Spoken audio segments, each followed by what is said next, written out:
What you're about to hear was the worst night of my life. I went out to a downtown club with my boyfriend and his friends on a Saturday night. My boyfriend and I hadn't been getting along for a while, and at some point in the club, we had an argument. I didn't want to be there anymore, so I went outside and called an Uber to pick me up.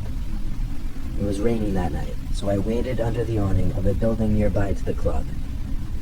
A white car pulled up in front of me and stopped.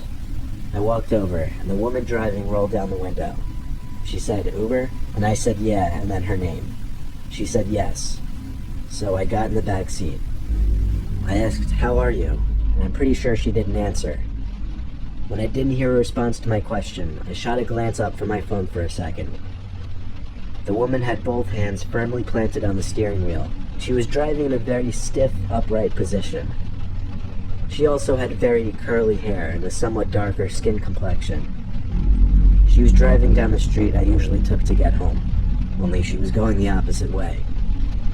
I didn't want to speak up and correct her just yet, because maybe she was taking a different route. The further we went away from my house, though, the more concerned and frustrated I got. Finally, I spoke up and told her she was going the wrong way. She said in a horrible, thick accent, something about how she was going to the highway instead. I knew for a fact the highway wasn't the quicker route, though. Then, my phone vibrated, and I looked down to see the notification from Uber. It said on my screen, "Meet Uber driver now." I opened up the app, and it said my Uber had just arrived at the point I was originally standing at, and that the car I was supposed to get in was a black Nissan. At this point, I started saying in a louder voice to the driver that she wasn't my Uber. I asked her to pull over and let me out, and when she didn't seem to acknowledge me, I started to actually yell and push at her seat. Even though the car was moving, I even tried opening the door, but the child lock was apparently on. After a little more yelling, she finally looked at me through the mirror, then pulled off to the side. The door clicked unlocked, and I got out of the car and walked away from it. My actual Uber driver was calling me, and I picked up, apologizing, asking him to come to my current location. He said he'd be right over. 5 minutes later, the car pulled up.